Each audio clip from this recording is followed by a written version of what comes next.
Red green online present.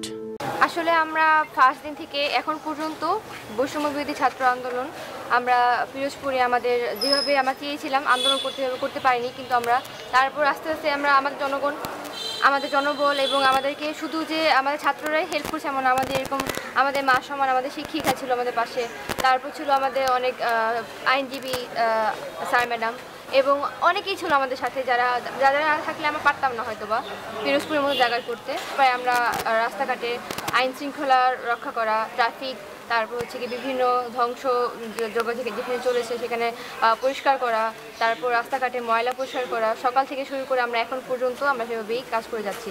শুধু যে আমরা এমন না, বিভিন্ন সংগঠন স্কাউট, তারপর হচ্ছে রেড ক্রিসেন্ট, তারপর হচ্ছে কি বিভিন্ন সংগঠন বিবিডি সবাই আমাদের সাথে ছিল। আলহামদুলিল্লাহ আমরা সবাই একসাথে হয়ে পিরোজপুরে আমরা যে একতা এবং ঐক্য সেটা আমরা প্রমাণ করছি এবং এখনও করে যাচ্ছি, ইনশাআল্লাহ আরও সামনে করব। আমি শুরু থেকেই আন্দোলনের সাথে সম্পৃক্ত ছিলাম। যখন শুরুটা হয় তখন আমাদের পথ চলা আর কি অনেক কষ্টকর ছিল।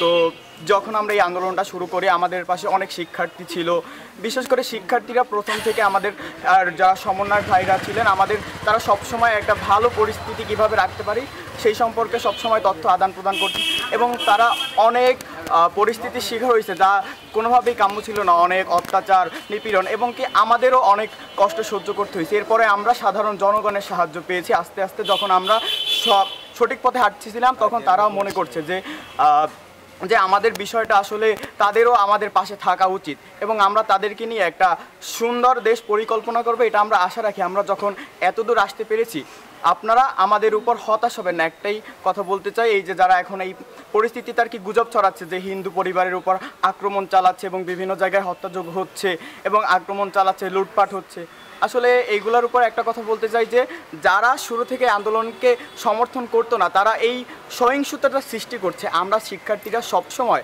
জনগণের পাশে ছিলাম এবং যারা আমাদের সংখ্যালঘু ভাই বোন আছে তাদের পাশে আমরা সবসময় থাকবো এবং সবসময় তাদের কিভাবে ভালো কাজে নিয়োজিত করা যায় এবং তাদের যাতে কোনো ক্ষয়ক্ষতি না হয় সেই বিষয়ে আমরা নজর রাখবো।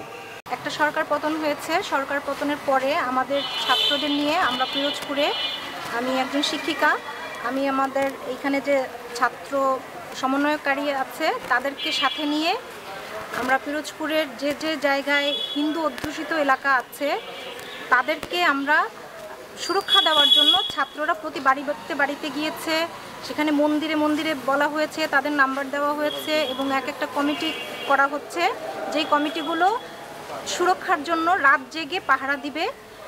আর এছাড়া পরিষ্কার পরিচ্ছন্নতা অভিযান পরিচালনা করছে আমাদের ছাত্ররাই।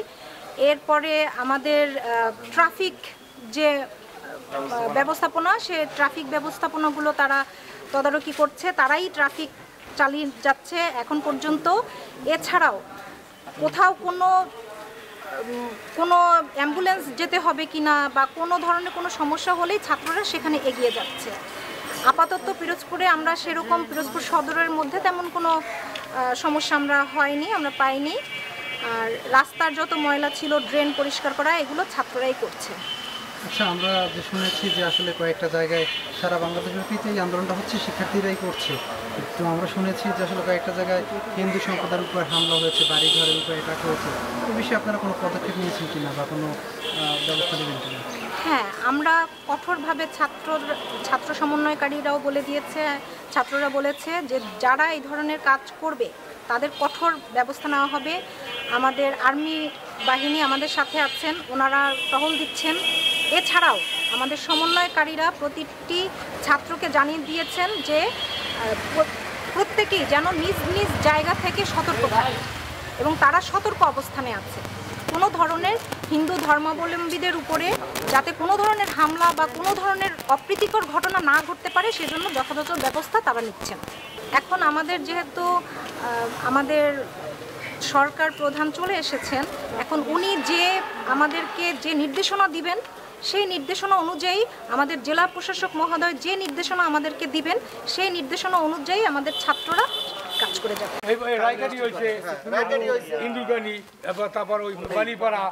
এবং আপনারা এটা তো ছাত্ররা প্রতি বাড়িতে গিয়ে করতে পারবেন, ছাত্ররা আপনাদের সাথে একাত্মতা।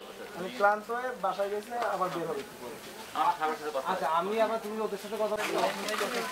এই বিশেষ প্রতিবেদনটি যদি আপনাদের ভালো লেগে থাকে অথবা উপকৃত হন তাহলে অবশ্যই এই চ্যানেলটি সাবস্ক্রাইব করুন এবং লাইক, কমেন্ট ও শেয়ার করে রেড গ্রিন অনলাইনের সাথেই থাকুন। Thanks to everyone, red green online.